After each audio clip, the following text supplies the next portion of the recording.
Studying is a game, and I don't play games. Well, I kind of decided I wanted to be a doctor when I was 16. What did I know about it? Absolutely nothing. You know, is this really the right thing for me?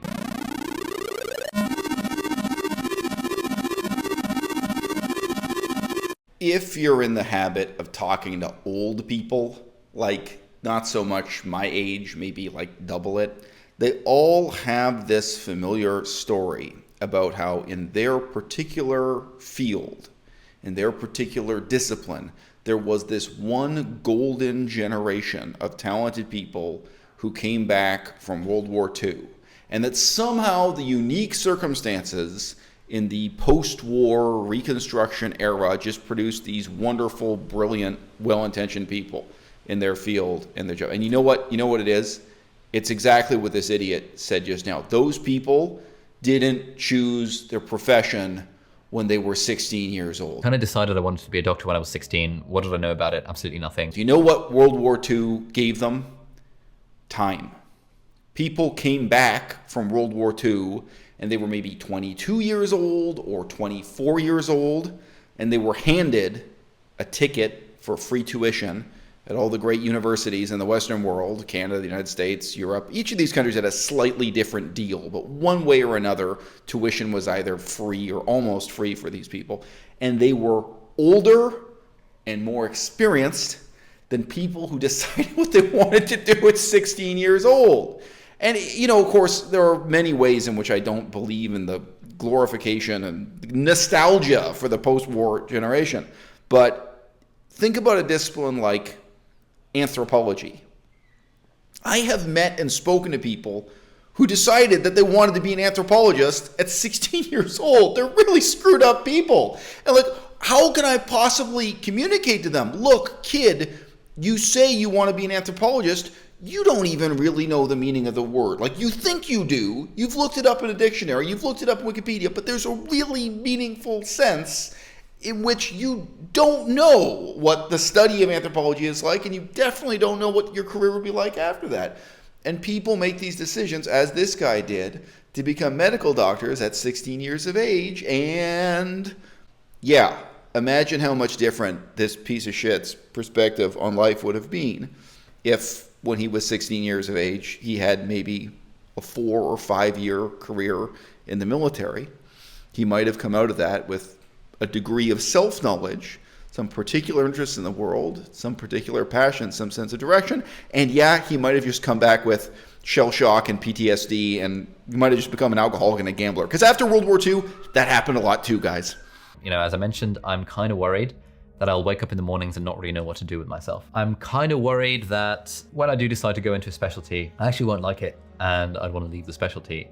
And I'm worried that if I end up not enjoying medicine, it won't be because of the medicine itself, it'll be because I am choosing not to enjoy it. And I'm kind of worried that because I've got the option to not do it, that I will choose to exercise that option and that I'll end up quitting medicine completely.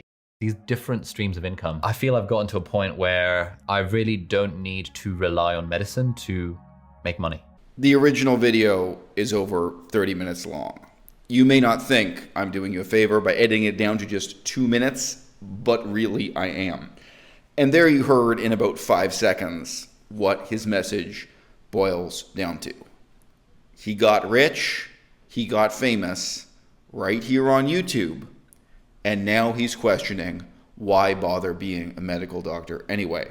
Now, if you saw my earlier YouTube video about this guy, you will have already guessed I'm making this video because I'm a bit stunned by the contrast by his former bragging. Outright bragging that he woke up in the morning and saved lives every day. The description of his life, of his heroism on a daily basis as a doctor, the bragging he engaged in about his education in the medical sciences, and then the profession he was now professing. It's a very, very strange juxtaposition to this blunt admission that now that he's got fame and fortune on YouTube, waking up and working at a hospital every day just doesn't seem so meaningful or rewarding after all. There are some people who absolutely love it and do it for fun, and it also happens to make money, which is absolutely fantastic. But for me, like, I think if given the choice, the way that I've spent the last 2 years is not how I would choose to spend the rest of my life. Like, I would not actively choose that on average 5 days a week and for 48 hours a week, I'm gonna drive an hour to work, drive an hour back, and spend time in a hospital. I think what I would choose is that 2 or 3 days a week, I'd wanna do medicine because it's fun, but I wouldn't wanna do it much more than that. There's one question of your devotion to the art of medicine, and there's another question of your devotion to the life of public service, helping people.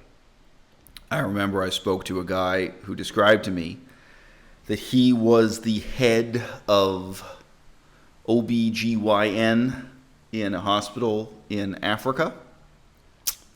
So they dealt with delivering babies, among other things. And he said that on paper, his shift was supposed to be something like 9 a.m. to 5 p.m. But in reality, 60 to 70% of the women came in to give birth between the hours of midnight and 4 a.m. So the reality was, like, I think he said to me, like, his kids went all the way through primary school and he never once saw them during daylight hours or something. He worked impossibly long hours. He was awake all hours of the night. But, you know, why? That is the job. That's not a drawback to the job. That's not just part of the job. That is the job. And, you know, he wasn't from Africa originally. I mean, he moved there to be a part of that struggle and do that job and help those people. So that's not his community. It's not even his first language. But he was devoted to working with that little team of people in that hospital and making that department work and helping whoever showed up pregnant or with some other problem needing that help. I mean, that was his devotion to that kind of public service. And sure, I mean, I do think, you know, on a personal level, it may be your devotion to your team, maybe your devotion to your department that matters more in terms of motivating you to get out of bed every day and keep doing the job, rather than that more abstract devotion to the art or public service. But sure, you know, the development of your craft matters too. If you're not putting in the hours, if you're not devoted to do this day after day after day, and the other doctors around you are, how are they going to look at you and how are you going to look at them when it's like, well, hey, I got here last night at midnight and worked till 5 a.m., but not you, huh? You're a part-timer. You know, maybe the other doctors would be nice about it. But there are a lot of things in this life where, you know, the question is, look, are you devoted? Are you giving this 110% of what you have to give or not? Because if it's or not, get the hell out, because the rest of us are, you know. And I admit, you know, medicine, it's a very limited art form. It's not like painting or playing music, where putting in more and more hours is going to make you a better and better surgeon or a better and better OB-GYN specialist or make you 10% better at delivering babies. But, you know, nevertheless, I think those are really meaningful questions we all have to ask ourselves about what we're doing in our lives. And I'm self-critical about it. I mean, there was a time when I was doing humanitarian work, and there was a time when I was in school to become a baker, and there are times when I'm studying Chinese, and I have to ask myself, can I really be devoted to this as an art form? Can I really be devoted to this as my form of public service, of making the world a better place, as my role in society? Am I really in this 100% or not? You have to have the honesty to recognize that in many cases, either it's 100% or it's zero. Either you're in or you're out. The other thing I worry about is that, well, you know, people are only following me on YouTube because I'm a doctor and I went to Cambridge and stuff. In a way, I feel like I have the security blanket of multiple streams of income via this YouTube channel and other things to not have to do medicine. Notice the wording he uses there. He has the money to not have to do medicine. Maybe this is the tragedy of choosing your major at age 16. In a way, I feel like I have the security blanket of multiple streams of income via this YouTube channel and other things to not have to do medicine. You have the money to not practice medicine. I'm just saying, it's a little quick turn of phrase there, but it tells you on a pretty deep level how it is he thinks about this. But if I wasn't a doctor, would my YouTube channel be as successful? Probably not. That's show business. Even now, kind of with the size of this YouTube channel and the streams of income, lol, it still feels like a house of cards that could come crumbling down at any moment. And I still kind of feel a sense of every time we put out a video and it does badly on the analytics, I think, oh, you know, it's the beginning of the end now. People have realized that I'm a fraud and my YouTube channel's not worth anything and it's going to unravel. And that's show business. The stresses of having a normal job is like, what does my boss think of me and am I going to get that promotion? So it's a different sort of stress kind of doing this sort of entrepreneur, self-employed business lifestyle type thing that I'm dabbling with. Okay, say it with me one more time.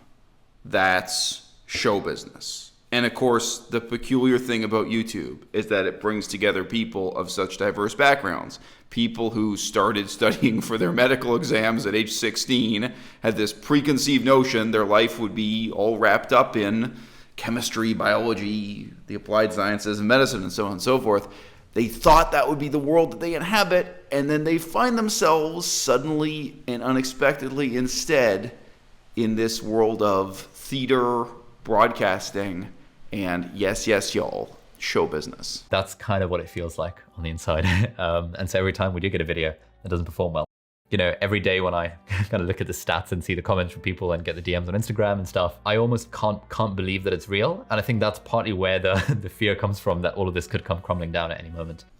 You might have noticed that he referred to himself as an entrepreneur and not an entertainer, not a filmmaker. I think he is pretty fundamentally still in denial about the extent to which he has gotten himself a job in show business, or you could say he had a hobby in show business and he's let it take over his life. He's let it take over to his life to the point where he has not dropped out of med school, dropped out of the medical profession when he'd finished med school and when he'd actually finished his period of internship as a junior doctor. Who does this remind me of?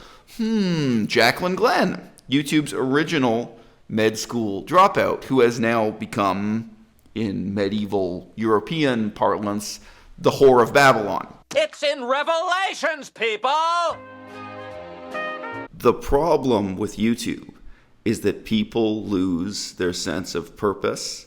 They lose the sense of meaning and mandate that motivated them to come on camera and deliver their message in the first place. And Jaclyn Glenn may be a terrible example of a whole lot of things, but she's a perfect example of precisely that pattern.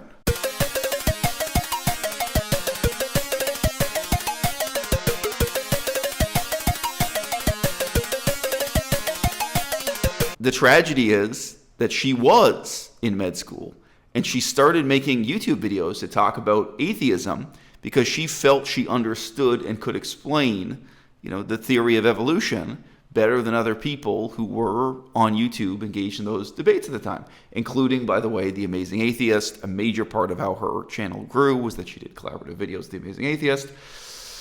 Funny little story. And just look at her now. Now, what I'm concerned about here are not the optics. I'm not here concerned about her hair, her makeup, her dress, or her bikini, or lack of bikini. That really doesn't interest me. My concern is precisely about the distinction between having a sense of motivation, a mandate that you came onto this platform in the first place to make meaningful content, to make the world a better place as a filmmaker, no matter how humble or low budget our filmmaking process may be here as YouTubers, and then you lost that. I mean, theoretically, you could dress up like Jaclyn Glenn every day and you could take, you could sell signed photographs of yourself in a bikini and all the rest, but really have a passionate sense of mission and mandate, whether that's, more on the research side of things or on the activism side of things, whatever it might be, you could be doing something meaningful in a bikini. And yet there's this strange cycle. The banality of YouTube seems to catch up with these people. Because whether they're aware of it or not, and in most cases like this, I think it is or not, they're being consumed by the show business aspect of what it is they do here. They feel, as this guy's just explained to you, they feel nervous, they feel unhappy anytime their number of views declines. The ratio of thumbs up to thumbs down is against them. They get drawn into this life of chasing fame, of pursuing the largest possible audience, which is, of course, to say, the lowest common denominator. And what they lose along the way was precisely that sense of mission and mandate that made YouTube worth doing back when it wasn't about the money. And you know what? That's the most meaningful question of all to ask about medical school. Why did you want to be a doctor back when it wasn't about the money? Why would you or would you not want to be a doctor now if it wasn't about the money? Because the truth is, the amount of money you make as a medical doctor, it will never be enough It will never compensate you for the loss of your time, the loss of your sleep, the loss of your dignity. You can never pay someone enough money to wipe the poo off of somebody who's suffering from diarrhea. They have to, on some deep level of personal commitment, feel there's something really meaningful about being a part of that struggle. And that really does save lives. Diarrhea really does kill people all around the world today, every day. If you don't feel positive with that, if you don't feel motivated to be in that struggle for so many reasons that have nothing to do with money, you know what? Quit now. And I can say the same damn thing about YouTube. I can say the same thing about show business. Think about all the reasons that were there before the money, that are still there now, outside of, above and beyond the money. If you're not devoted to the art form, if you're not devoted because of some sense of making the world a better place, some kind of public duty, ask yourself, what is it you're devoted to? What are you doing with the rest of your life? The money will never be enough.